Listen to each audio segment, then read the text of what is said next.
역사상 가장 강력했던 군대가 있습니다. 유럽의 중무장 기사들을 허수아비처럼 쓸어버리고 중동에서 가장 화려하다던 바그다드를 잿더미로 만들었으며 닿는 곳마다 모든 나라가 무릎을 꿇었던 몽골 기마군단이었는데요. 그런데 다른 나라들은 길어야 몇 년이면 끝장이 났는데 이 무적의 군대가 무려 45년이라는 시간을 쏟아부어야 했던 나라가 딱 하나 있었습니다. 근데 진짜 황당한 건 그 나라는 동맹국 몽골의 뒤통수를 후려쳐서 빈집털이를 하려다가 오히려 자기들 나라 전체를 잃어버린 거거든요. 그 주인공은 바로 중국 남쪽의 왕조 남송이었습니다. 동맹의 배신에서 시작된 이 전쟁이 어떤 결말을 맞았는지 지금부터 풀어보겠습니다.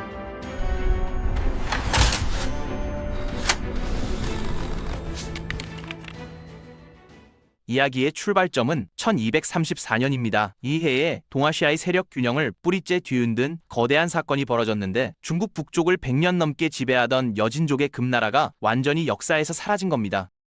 금나라를 쓰러뜨린 건 몽골과 남송 두 나라가 힘을 합쳐 밀어붙인 결과였습니다. 몽골에게 금나라는 오랜 세월 초원의 유목민 부족들을 이간질하고 서로 싸우게 만들어서 통일을 방해한 철천지 원수였고, 남송에게는 약 100년 전에 정강의 변이라는 사건으로 중국의 북쪽 절반을 통째로 빼앗아간 불구대천의 원수였거든요. 그러니까 원수의 원수는 친구라는 아주 단순한 논리로 두 나라가 동맹을 맺은 건데, 사실 남송 내부에서도 이 동맹에 대한 우려는 있었습니다. 금나라를 치기 전에 교행가라는 관리가 입술이 없으면 이가 시리다는 옛말을 인용하며 금나라가 사라지면 남송이 곧 위험해질 거라고 경고했지만 유학자들의 반발만 샀을 뿐이었죠. 결국 진짜 문제는 그 공동의 적이 지도에서 완전히 지워진 다음에 터졌습니다.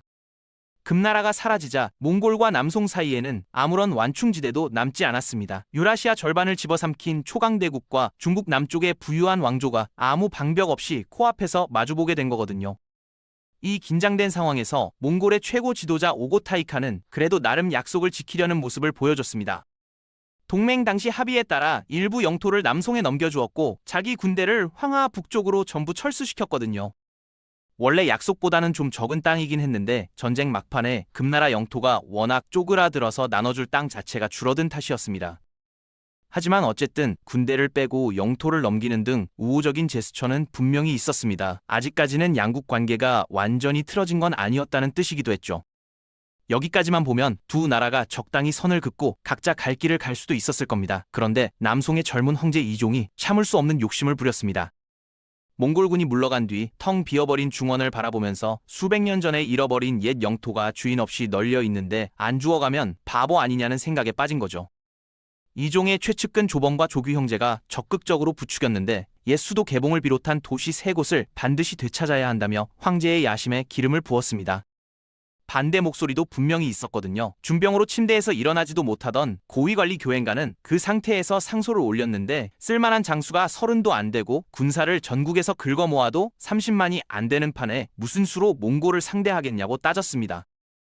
일선 사령관들은 더 구체적으로 반대했는데 설령 땅을 차지해도 그 광활한 영토를 유지할 군사력과 재정이 없고 성급한 원정은 나라를 거덜낼 뿐이라고 경고했습니다. 금나라를 치기 전에도 이미 한 신하가 입술이 없어지면 이가 시린 법이라며 금나라가 사라지면 남송이 위험해질 거라고 예언했었는데 아무도 귀를 기울이지 않았죠. 이종은 이 모든 경고를 무시해버렸습니다. 금나라가 무너진 건 겨우 5개월 전이었습니다. 전쟁의 여파가 식기도 전인 1234년 6월에 조규가 주력군 5만을 이끌고 몽골이 차지하고 있던 옛 금나라 땅을 향해 출발했고, 조범은 따로 부대를 편성해 다른 방향에서 진군했으며 전자제는 하나만 병력으로 곧장 개봉을 향했습니다. 동맹국의 영토를 기습한 겁니다. 몽골 주력이 이미 빠진 뒤라 적이 없었고 소풍을 가듯이 아무 방해 없이 올라갔습니다. 전자제라는 장수가 하나만 병력으로 옛 수도 개봉까지 진입했는데 마침 개봉을 다스리던 자의 통치가 엉망이어서 내부 반란으로 성이 넘어왔거든요. 이종은 감격에 눈물을 흘렸습니다. 역대 황제 중 아무도 못한 옛 수도 탈환을 자기가 해냈다고 생각한 거죠. 즉시 조범을 동경유수로, 조규를 남경유수로, 전자제를 서경유수로 임명하며 중원 전체를 장악하겠다는 야심을 노골적으로 드러냈습니다. 하지만 이 감격의 순간이 재앙의 시작이었습니다. 몽골의 현장 지휘관 타가차르는 남송군의 치명적 약점을 정확히 꿰뚫고 있었거든요. 전투 없이 너무 빠르게 진군한 탓에 보급 부대가 완전히 뒤처져 있었던 겁니다. 타가차르의 작전은 남송군을 더 깊이 끌어들여서 보급선을 최대한 늘린 다음 그 선을 잘라버리고 고립된 적을 한꺼번에 쓸어버린다는 함정이었습니다. 남송군은 고작 5일치 식량만 들고 개봉에서 낙양으로 출발했습니다. 선발대가 낙양성을 접수했지만 뒤따르던 후속 부대가 성 근처에 도달했을 때 매복한 몽골 기병이 사방에서 들이닥쳤고 후속 부대는 순식간에 전멸했습니다. 몽골군은 기세를 몰아 낙양성을 포위했고 성 안의 남송군은 먹을 게 바닥나 군마를 잡아먹다가 결국 성을 버리고 도주했지만 추격대에 또 격파당했습니다. 몽골군은 기세를 몰아 개봉까지 단숨에 재탈환해버렸고 불과 2달 전에 이종이 눈물까지 흘리며 감격했던 그 모든 성과가 한순간에 물거품이 되어 사라졌습니다. 원정에 보낸 병력의 거의 90%에 달하는 사상자가 발생했는데 역사에서는 남송이 일방적으로 동맹을 깨고 기습한 이 전쟁을 단평임난이라 부릅니다. 이종은 백성들에게 반성문을 뿌려야 할 정도로 위신이 추락했고 경노한 오고타이 칸은 동맹 파기를 선언했습니다. 남송이 보물을 산더미로 보내 달래봤지만 오고타이는 보물을 챙기고도 전쟁 준비를 멈추지 않았죠. 1235년 오고타이는 네 방향을 향한 동시다발 대정복전을 선포했습니다. 서쪽으로는 유럽과 중동, 동쪽으로는 고려, 남쪽으로는 배반한 남송이 대상이었는데 남송 공격은 세 갈래로 나뉘었습니다. 서쪽 부대는 중국 내륙 깊숙한 사천 지역을 공략했고 오고타이의 아들 쿠텐이 지휘했습니다. 중앙 부대는 양양과 강릉 방면을 담당했는데 오고타이의 또 다른 아들 쿠추가 이끌었고 동쪽 부대는 장강을 따라 내려가며 남송의 동부를 압박하는 역할을 맡았습니다. 1236년 10월부터 전쟁의 결과는 일방적이었습니다. 모든 전선에서 남송이 처참하게 무너져 내렸거든요. 중국 서쪽 내륙인 사천에서는 남송의 총사령관 조우문이 전사하면서 지역 전체가 몽골의 수중에 떨어졌고 중부에서는 양양이 함락되고 주변이 약탈당하며 백성 수만 명과 가축 수만 마리가 노획되었고 동부에서도 몽골의 압박이 거세졌습니다. 나라 전체가 사면초가에 빠진 이 순간에 한 사람이 혜성처럼 등장하는데 맹공이라는 장수였습니다. 맹공은 전형적인 전쟁 천재였습니다. 강릉으로 밀고 오는 몽골군을 막아야 하는데 정면 대결할 병력이 턱없이 부족했거든요. 현장에 도착해보니 몽골군이 뗏목으로 장강을 건너려 하고 있었습니다. 그는 기발한 속임수를 썼는데 낮에는 마을 주민들에게 군복을 입혀서 대군이 주둔한 것처럼 꾸미고 밤에는 횃불을 들고 강변에 끝없이 늘어서게 해서 거대한 군대가 진을 친 듯한 장관을 연출한 겁니다. 몽골군이 예상 밖의 대군에 당황해 주춤하는 순간 맹공은 정예병을 이끌고 돌격해 적진 24곳을 파괴하고 포로 2만여 명을 구출했습니다. 맹공의 활약은 여기서 그치지 않았습니다. 1237년에는 장강 하류의 황주를 위협하던 몽골 동부군을 정면으로 격퇴했고 1238년에는 몽골에 빼앗겼던 양양성에서 내부 반란이 일어나자 이를 받아들여 핵심 요충지를 되찾았으며 1239년에는 양양 인근 전역을 수복했습니다. 1240년에는 사천까지 건너가 그곳에 몽골군도 몰아냈고 한 사람의 분투로 전선이 거의 전쟁 초기 상태까지 복원된 건 지금 봐도 경이적인 성과입니다. 그런데 1241년 말 전쟁의 흐름 전체를 뒤바꿀 변수가 터졌습니다. 몽골의 최고 통치자 오고타이 칸이 갑작스럽게 세상을 떠난 거거든요. 몽골의 전통에 따라 모든 군사작전이 즉시 중단되었고 남송을 공략하던 군대는 물론 유럽을 짓밟던 군대까지 전부 발길을 돌렸습니다. 남송은 이 기회를 놓치지 않았습니다. 특히 사천에서 방어를 완전히 업그레이드했는데 산마다 견고한 요새를 쌓고 서로 연결하는 방어망을 구축했으며 농사를 지을 둔전도 정비하고 행정관청까지 산성 안으로 옮기는 등 철저한 준비를 했습니다. 이때 정비한 산성이 10곳이 넘었고 각 산성을 연결해 하나의 통합 방어 체계를 구축했으며 둔전을 통해 식량을 자급자족할 수 있게 만들었습니다. 그 중에는 훗날 몽골 대칸의 목숨을 앗아가는 결정적 역할을 할 합주의 조어성도 포함되어 있었습니다. 전쟁 영웅 맹공은 역설적이게도 자신의 공적 때문에 불행해졌습니다. 조정이 너무 강해진 그를 위험인물로 경계한 거거든요. 백성들은 수호신처럼 떠받들었지만 정책 건의는 번번이 묵살당했고 1246년 지병으로 물러난 뒤 얼마 안 가 쓸쓸히 세상을 떠났습니다. 어디서 많이 본 이야기 아닌가요? 나라가 망하기 직전에 홀로 전선을 지탱했는데 돌아온 건 견제와 냉대뿐이었다는 거 우리 이순신 장군과 너무 닮아 있습니다. 나라를 구한 영웅이 나라에 의해 밀려난 전형적인 토사구펜이었죠. 오고타이 사후 몽골 내부는 한마디로 개판이었습니다. 후계자 싸움이 10년 가까이 이어졌거든요. 오고타이가 지목한 손자 쉬레문이 있었지만 섭정 황후 퇴레게네가 친아들 귀이크를 밀면서 4년이나 대칸 자리가 비었고 간신히 올라간 귀이크는 칭기즈칸의 맏아들 주치의 후손인 바투와 격렬히 대립했습니다. 칭기즈칸의 아내가 젊은 시절 메르키트 부족에 납치된 적이 있었는데 돌아온 뒤 낳은 아이가 장남 주치였거든요. 그래서 주치가 정말 칭기즈칸의 아들인지 평생 의심을 받았는데 귀위크가 바로 그 약점을 바투한테 대놓고 들이민 겁니다. 메르키트 잡종이라고요. 양 가문의 대립은 무력 충돌 직전까지 치달았지만 1248년 3월 귀위크가 돌연 사망하면서 전면전만은 가까스로 피할 수 있었죠. 이후 칭기즈칸의 넷째 아들 톨루이의 가문과 첫째 아들 주치 가문이 손을 잡아 톨루이의 장남 몽케를 밀었고 1250년 몽케가 대칸에 올라섰습니다. 즉위하자마자 오고타이 가문을 대대적으로 숙청한 뒤 10년간 멈춘 정복 사업을 재가동시켰습니다. 몽케는 남송을 치기 전에 우에로를 먼저 뚫었습니다. 남송의 서남쪽 윈난 지역에 있던 대리국을 먼저 삼키겠다는 전략이었는데 동생 쿠빌라이가 남송 정면 돌파는 산성과 수군 방어가 단단해서 속공이 안 되면 위험하다며 반대했기 때문이었습니다. 대리국을 먹으면 남송의 등 뒤를 찌를 새 공격로와 보급기지가 동시에 생기는 일석이조의 효과가 있었거든요. 남송의 핵심 방어선인 장강과 회수를 우회해서 뒤에서 찌를 수 있다는 건 전략적으로 엄청난 가치를 가진 것이었습니다. 이와 동시에 남송과 대치 중인 접경 지역에는 둔전을 설치하고 전진기지를 만들면서 본격적인 남송 공략을 위한 밑작업도 병행했습니다. 1252년에 출발한 원정군은 두 갈래로 나뉘어 진군했습니다. 쿠빌라이는 남송 접경을 따라 우회의 윈난으로 내려갔고 몽골의 전설적인 장군 수부타이의 아들 우량카다이는 티베트 고원을 넘었습니다. 대리국의 실세인 제상고상은 항복을 거부하고 사신까지 죽였지만 1253년 12월 수도가 함락되며 참수당했고 국왕 다능지는 꼭두각시가 되는 조건으로 살아남았습니다. 다능지의 적극적인 협조 덕분에 몽골은 2년간의 짧은 원정 이후 별다른 후속 저항을 겪지 않으며 윈난 전역을 장악할 수 있었습니다. 이 원정의 전략적 의미는 동아시아 지도를 펼쳐놓으면 단번에 드러납니다. 남송이 완전히 포위된 형국이 된 거거든요. 주변에 도움을 청하거나 동맹을 맺을 국가도 없고 몽골의 진군을 피해 도망칠 곳도 사라졌습니다. 더 치명적인 건 회수와 장강을 방어선으로 삼아 우월한 수군력으로 북쪽의 적을 막아내던 남송의 핵심 전략 자체가 뒤통수 쪽에 육지 국경이 새로 뚫리면서 근본적으로 흔들리게 되었다는 점입니다. 1258년 몽케가 대대적인 남송 침공을 시작했습니다. 몽골군이 방어 거점 형주를 뚫었는데 남송의 재상 정대전이 이 사실을 황제에게 보고하지 않고 숨겼거든요.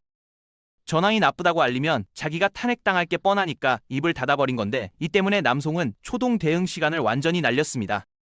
그 사이 우량카다이가 윈난에서 몽골 정예군 1만에 현지 징집병 2만을 합친 총 3만 병력으로 남서부를 초토화하며 올라왔는데 13번의 전투에서 연속 승리했고 남송 20만 대군까지 박살냈습니다.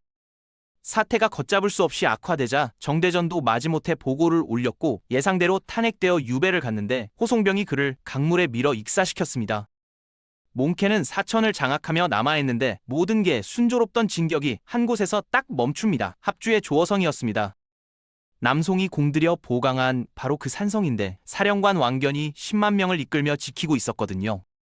1259년 2월부터 본격적인 공성전이 시작되었는데 몽골이 보유한 모든 종류의 공성 장비를 총동원해서 두들겼지만 산꼭대기에 견고하게 세워진 이 요새는 도무지 뚫리지 않았습니다.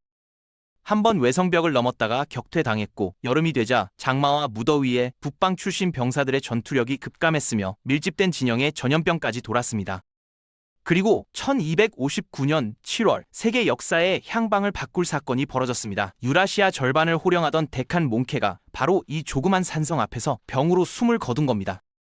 세계 최강 제국의 최고 지도자가 산성 하나를 넘지 못하고 생을 마감한 거거든요. 남송이 10여 전에 땀 흘려 쌓아올린 돌벽이 결과적으로 몽골 데칸의 무덤이 된 셈이었습니다.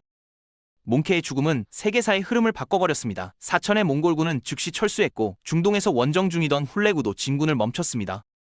한편 쿠빌라이는 다른 방향에서 남진 중이었는데 형의 죽음 소문에도 멈추지 않고 장강변의 악주를 포위했습니다. 후계자 경쟁에서 전공이 필요했기 때문이었을 겁니다. 남송 조정은 가사도를 총사령관으로 보냈는데 이 사람이 황제 허락 없이 독단으로 강화를 제안합니다. 남송이 신하국이 되고 매년 은 20만 양에 비단 20만 피를 바치며 국경을 후퇴시키겠다는 내용이었는데 일개 신하가 나라의 운명을 제멋대로 결정한 거였죠. 쿠빌라이가 회군한 이후에도 이 화약의 내용이 전혀 이행되지 않았기 때문에 화약이 실제로 존재했는지에 대해서는 의견이 분분하며 쿠빌라이가 훗날 남송 정복의 정당성을 확보하기 위해 내용을 조작했거나 아예 존재하지 않는 화약을 만들어냈다는 주장까지 있습니다. 쿠빌라이는 이 강화 조건을 수용하고 형의 죽음 이후 벌어질 몽골 본토의 후계자 쟁탈전에 참여하기 위해 급히 북으로 철수했고 가사도는 적이 남기고 간 170명을 죽이고 황제에게 대승이라 뻥쳤습니다.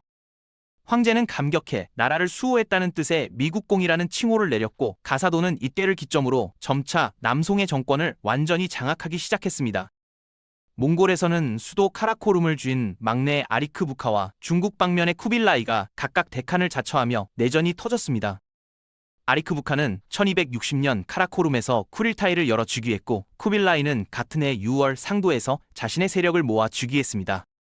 겉보기에는 제국의 심장부를 장악한 아리크 부카가 유리했지만 쿠빌라이에게는 중국 북부라는 거대한 경제 엔진이 있었거든요. 초원으로 올라가는 모든 물자를 차단하는 경제 봉쇄를 걸었고 감숙 일대에서 벌어진 몇 차례 전투도 이기면서 점차 우위를 잡았습니다. 물자가 끊긴 아리크 부카는 중앙아시아의 차가타이 한국에서 보급을 받으려다 지나친 수탈로 동맹까지 잃었고 1264년 항복하면서 4년간의 형제전쟁이 끝났습니다. 그동안 남송에서는 가사도가 권력을 완전히 장악했는데 쿠빌라이가 강화 이행을 묻는 사신을 보내자 비밀 조약이 들통날까봐 사신을 감금해버렸습니다. 쿠빌라이는 분노했지만 내전 중이라 참았고 1261년에 토벌 의지만 공식 천명했습니다. 1264년 황제 이종이 죽고 조카 도종이 즉위하면서 가사도는 그 주기를 뒤에서 밀어준 공로로 명실상부한 최고 실권자가 되었습니다. 1268년 내전을 끝낸 쿠빌라이가 마침내 남송 원정의 칼을 뽑았습니다. 그의 전략은 이전과 근본적으로 달랐는데 오고타이 때나 몽케 때는 기병의 기동력으로 적의 주력을 번개같이 분쇄하고 기세를 몰아 영토를 휩쓰는 속전속결이었거든요. 이 방식은 적은 병력으로도 큰 성과를 낼 수 있었지만 몽케가 산성 앞에서 죽은 것처럼 변수가 끼면 전체 작전이 무너지는 리스크가 컸습니다. 두 번의 실패에서 교훈을 얻은 쿠빌라이는 속도 대신 확실함을 택했고 대병력으로 핵심 요충지를 천천히 질식시키는 장기 소모전으로 전환한 겁니다. 그 표적이 양양성이었습니다. 장강의 주요 지류인 한수 유역의 전략 거점으로 강 건너편 번성과 쌍둥이 요새를 이루는 난공불락의 성이었거든요. 양양을 뚫으면 수계를 타고 남송의 수도까지 곧장 내려갈 수 있었기 때문에 남송에게는 절대 빼앗겨서는 안 되는 곳이었고 몽골에게는 남송의 목을 조를 급소였습니다. 사실 양양 공략론은 이전에도 여러 사람이 제기했었는데 귀리크 시절에는 이정이란 자가 양양 성공론을 주장했고 쿠빌라이 즉위 직후에는 곽간이라는 사람이 양양을 떨어뜨리면 남송의 핵심 방어선을 우회할 수 있다고 건의했습니다. 결정적으로 쿠빌라이를 움직인 건 남송에서 넘어온 투항 장수 유정이었는데 이 사람은 금나라 출신으로 맹공에게 항복했다가 정치적으로 가사도 라인에 줄을 서지 못해 몰락 위기에 처하자 자기 관할 지역과 군대를 통째로 들고 넘어온 인물이었습니다. 그가 양양 하나만 떨어뜨리면 나머지는 도미노처럼 쓰러진다며 확신을 심어줬습니다.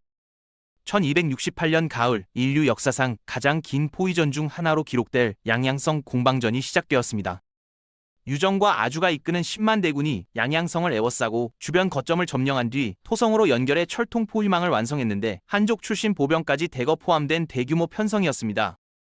남송은 수차례 지원군을 보냈지만 전부 실패했습니다. 1269년에 2번, 1270년에 1번, 1271년에 1번 매번 대규모 병력을 투입했지만 포위망을 뚫지 못했고 유일하게 성과가 있었던 건 강물이 불었을 때를 이용한 수로 보급이었는데 몽골도 곧 한수 남쪽에 목책을 세워 수로까지 차단했습니다.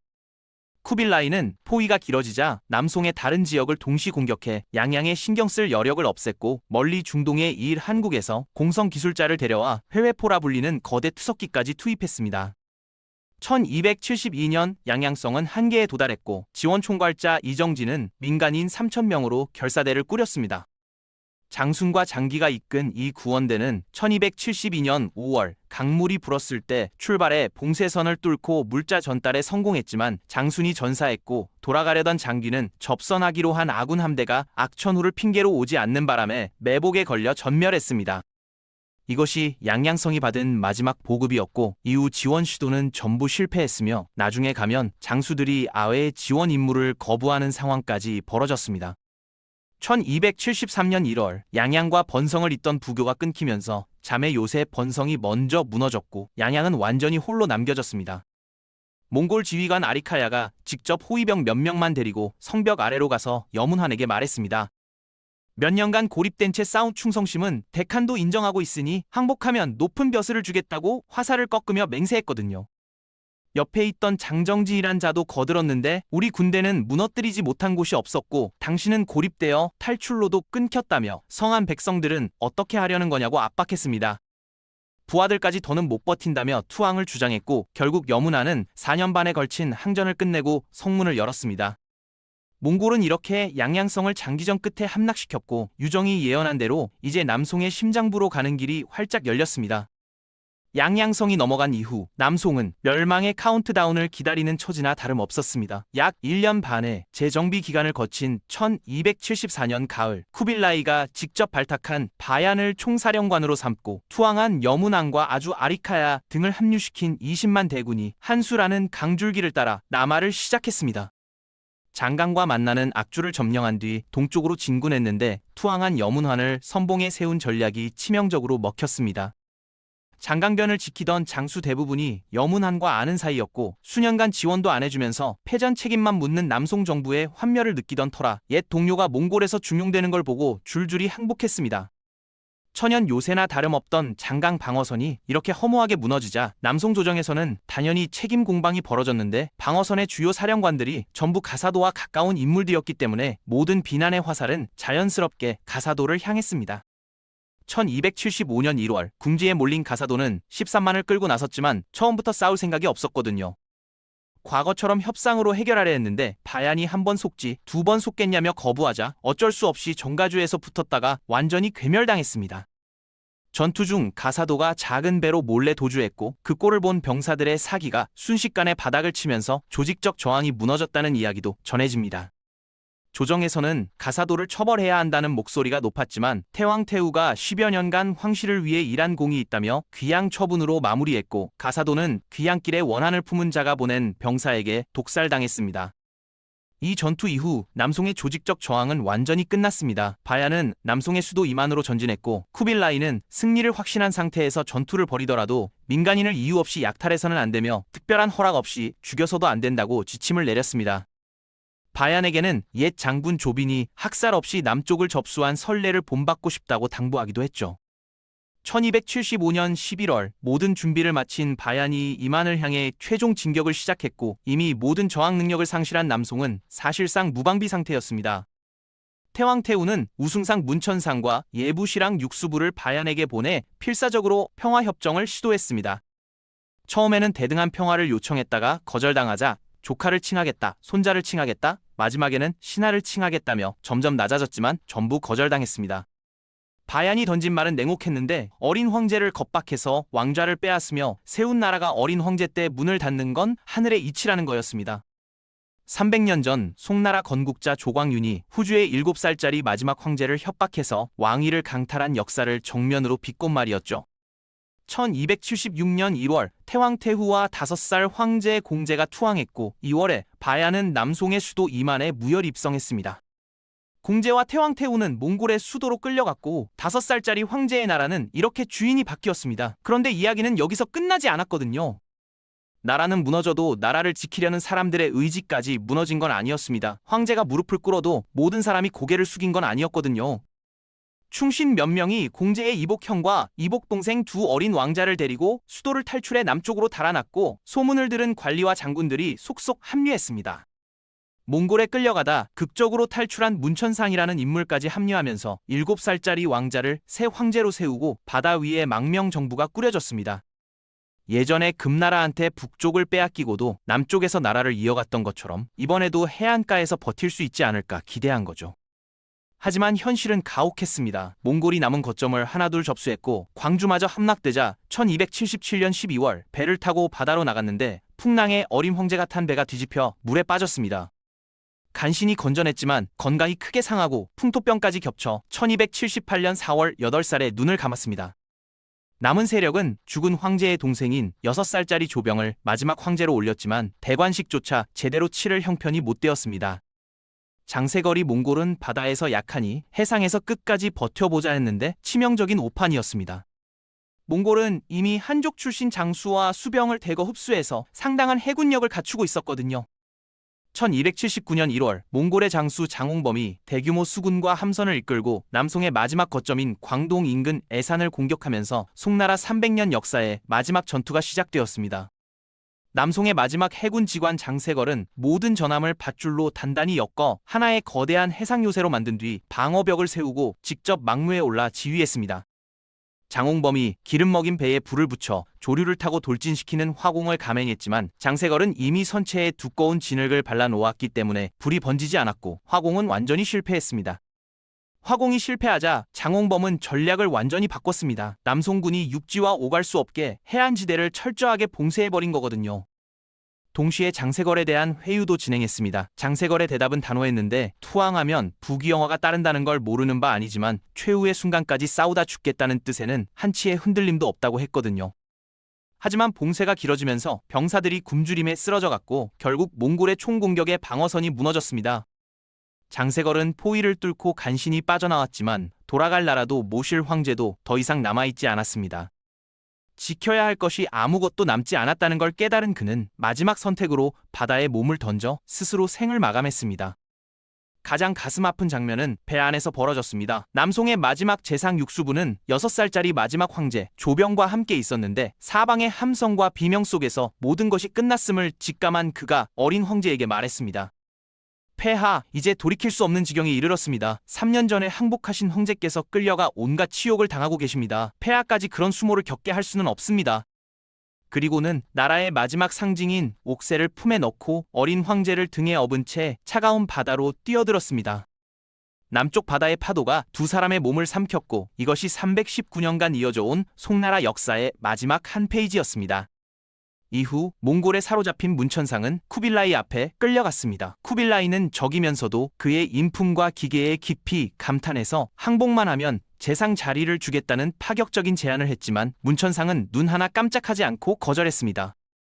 처형장으로 끌려가면서 그가 남긴 마지막 말은 딱 한마디였거든요. 내가 할 일은 끝났다. 이 한마디에 남송의 마지막 충신이 지켜내고자 했던 것이 무엇이었는지가 전부 담겨 있는 것 같습니다. 나라가 무너진 뒤에도 살아남은 사람들의 이야기는 계속되었습니다. 몽골에 끌려간 남송 황족들의 뒷이야기도 역사에 기록되어 있습니다. 태왕태후는 지위가 격하되긴 했지만 몽골의 수도에서 비교적 편안하게 살다가 73세에 세상을 떠났습니다. 앞서 1276년에 5살의 나이로 항복한 뒤 몽골로 끌려갔던 황제 공제는 쿠빌라이로부터 자귀를 받고 쿠빌라이의 딸과 결혼까지 했습니다. 겉보기에는 나쁘지 않은 대우였지만 1288년 티베트로 보내져 라마승으로서 불경을 공부하는 생활을 하게 되었습니다. 세월이 흘러 1323년 몽골을 증오하는 내용이 담긴 시를 지었다는 이유로 51세의 나이에 처형당했죠. 5살의 나라를 빼앗기고 46년이라는 긴 세월을 정복자의 땅에서 살다가 결국 시 한 편 때문에 목숨을 잃은 겁니다. 5살 때 잃어버린 나라를 51살까지 그리워하다 죽은 한 사람의 일생이 남송이라는 나라의 비극을 가장 선명하게 보여주는 것 같습니다. 어쩌면 그는 단 하루도 자기 나라를 잊은 적이 없었는지도 모릅니다.